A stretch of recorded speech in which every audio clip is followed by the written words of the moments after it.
Hai semua, kami dari kumpulan The Odd dan kumpulan kami terdiri daripada 8 orang ahli kumpulan, iaitu saya sendiri, Watson Banana bin Sin. Yang seterusnya Muhammad Nazrin bin Saini. Yang ketiga Muhammad Azrizan Norazalan. Yang keempat Redcliffe Jess Anna David. Yang kelima Johnny Wong Ching Lun. Yang keenam Siti Nofarah binti Muhammad Nizam. Yang ketujuh Rachel Chan Jiashin. Dan yang ke-8 ialah Muhammad Syafiq Izzuddin bin Adnan Khairuluddin. Baik, pada hari ini kami akan berbicara mengenai satu topik yang hangat, iaitu teknologi. Baik, seperti yang kita tahu, teknologi masa kini amat membimbangkan kerana pelbagai implikasi yang boleh berlaku datangnya daripada teknologi masa kini.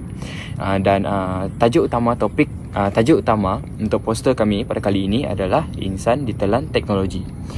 Baik, insan ditelan teknologi ini sebenarnya merujuk kepada satu keadaan di mana masyarakat masa kini semakin lama semakin hilang nilai pedoman, nilai etika dalam diri mereka seiring dengan peradaban pada masa kini. Dan apa yang kita dapat lihat, masyarakat masa kini tidak lagi mengawal teknologi, bahkan dikawal oleh teknologi itu sendiri. Ini sangat-sangat bercanggah dengan tujuan utama teknologi dipupuk pada awalnya. Kerana pada awalnya, pada masa dahulu, teknologi ini bertujuan untuk meningkatkan kemampuan manusia. Dan perkara ini dapat kita gambarkan kerana generasi masa kini, terutama sekali anak-anak muda, menjadi ketagih dengan penggunaan media sosial seperti TikTok, Facebook, Instagram, bahkan permainan video juga. Generasi masa kini juga terlalu bergantung dengan teknologi, sehingga mereka kehilangan kemahiran asas seperti berkomunikasi secara bersemuka, menyelesaikan masalah secara kreatif, dan pengurusan emosi yang baik. Untuk metodologi, kami telah menggunakan metodologi soal selidik dan jurnal. Dengan adanya jurnal yang telah ditulis oleh pengkaji lepas, kami telah memperoleh definisi untuk tajuk kami, iaitu insan ditelan teknologi, manakala kaedah soal selidik pula digunakan untuk mendapatkan jawapan responden yang merupakan pelajar Universiti Malaysia Sarawak menggunakan platform Google Form yang akan disebarkan menerusi aplikasi WhatsApp. Kemudian soal selidik ini berkaitan dengan isu yang berlaku akibat teknologi, kesan-kesan yang berlaku akibat isu, dan langkah yang wajar diambil ataupun dilakukan untuk mengatasi isu ini. Kemudian dalam Google Form tersebut, responden akan diminta untuk menyatakan jantina, umur, program pengajian, dan kekerapan penggunaan internet setiap hari. Dan setiap soalan dalam Google Form tersebut akan menyediakan ruang jawapan, 5 jawapan, iaitu tidak setuju, setuju, sangat tidak setuju, neutral, setuju, sangat setuju. Dan semua soalan berjumlah 9 soalan yang akan dibagi kepada 3 bahagian. Beralih kepada yang seterusnya, saya akan menerangkan tentang objektif kajian kami. Objektif kajian kami hanya tertumpu kepada pelajar Universiti Malaysia Sarawak. Antara objektif kajian kami ialah dapat mengenal pasti isu negatif yang melanggar etika dan peradaban akibat teknologi pada generasi kini. Yang kedua, mengkaji kesan-kesan negatif akibat teknologi pada masa kini kepada pelajar UNIMAS. Yang terakhir, menyatakan langkah-langkah yang berkesan untuk mengatasi isu-isu penggunaan teknologi melampaui batas belajar. Hari ini saya akan membincangkan tentang isu yang terdapat di dalam poster kumpulan saya, iaitu bertajuk Insan Ditelan Teknologi. Yang pertama adalah kehilangan interaksi sosial dalam kalangan masyarakat. Yang kedua adalah penyalahgunaan telefon pintar dan penggunaan media sosial tanpa kawalan. Yang ketiga adalah keganasan dan pornografi.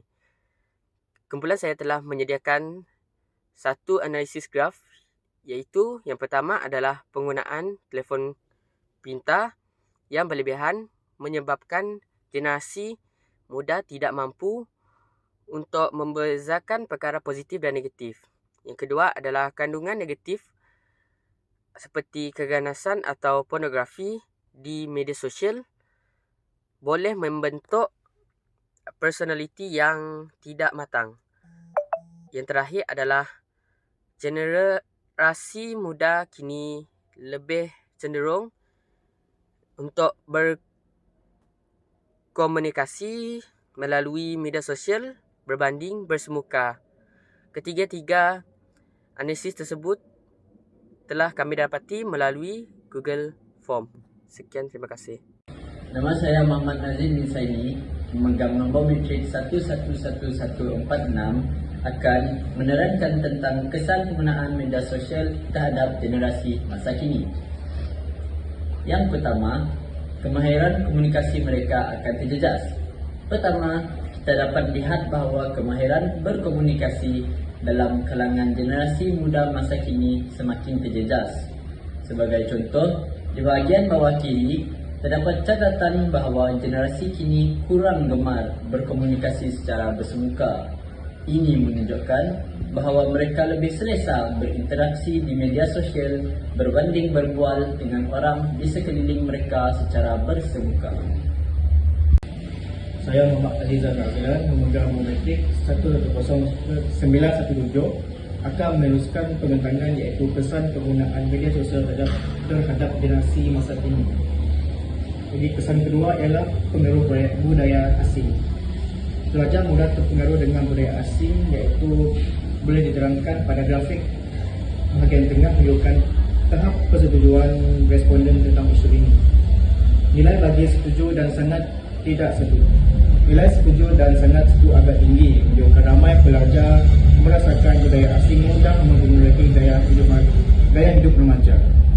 Yang akhir sekali adalah kecenderungan melayari laman tidak bermoral. Pelajar cenderung melayari laman sesawang yang tidak bermoral, sama ada secara sengaja atau tidak sengaja. Ini digambarkan melalui data pada bahagian kanan kiri, di mana majoriti responden memberikan persetujuan bahawa media sosial membuka ruang kepada kandungan yang tidak sesuai untuk remaja. Itu saja. Mengikut kajian kita, ibu bapa perlu memastikan anak-anak menguasai pemahaman dan penghayatan terhadap kepentingan serta ajaran agama adalah langkah yang paling setuju sebagai langkah-langkah yang berkesan untuk mengatasi isu-isu penggunaan teknologi yang melampau batas pelajar, iaitu 33 orang responden. Seterusnya, mengarahkan aktiviti fizikal perkumpulan yang mampu untuk menarik minat generasi muda adalah langkah yang setuju sebagai langkah-langkah yang berkesan untuk mengatasi isu-isu penggunaan teknologi yang melampau batas pelajar, iaitu 17 orang responden. Selain itu, menggalakkan para mahasiswa untuk menggunakan peranti pintar pada waktu tertentu sahaja di dalam kelas adalah langkah yang neutral sebagai langkah-langkah yang berkesan untuk mengatasi isu-isu penggunaan teknologi yang melampau batas pelajar, iaitu 8 orang responden. Di samping itu, mewujudkan aplikasi-aplikasi yang menarik serta mampu mendorong pelajar untuk tujuan akademik adalah langkah yang tidak setuju sebagai langkah-langkah yang berkesan untuk mengatasi isu-isu penggunaan teknologi yang melampau batas pelajar, iaitu 2 orang responden. Akhirnya, anak muda harus bijak dalam memilih sahabat untuk meluah masalah dengan sahabat adalah langkah yang sangat tidak setuju sebagai langkah-langkah yang berkesan untuk mengatasi isu-isu penggunaan teknologi yang melampau batas pelajar, yaitu seorang responden saja. Kesimpulannya, teknologi merupakan cabaran utama untuk menerapkan etika dan peradaban dalam kalangan pelajar. Kerana terdapat pelbagai isu yang sering terjadi akibat teknologi yang sangat berluasa pada kini. Penggunaan teknologi telah mengubah generasi kini, terutamanya para pelajar universiti, sehingga kehilangan interaksi yang sopan. Perkara ini hanya mendatangkan impak yang negatif, seperti teknik berkomunikasi pelajar terjejas dan sukar untuk menjadi penyumbang suara pada masa yang akan datang. Oleh itu, cabaran ini harus kekal ditangani dengan pelbagai inisiatif dan para ilmuwan akan sentiasa mencari langkah bagi mengatasi masalah dalam kalangan pelajar.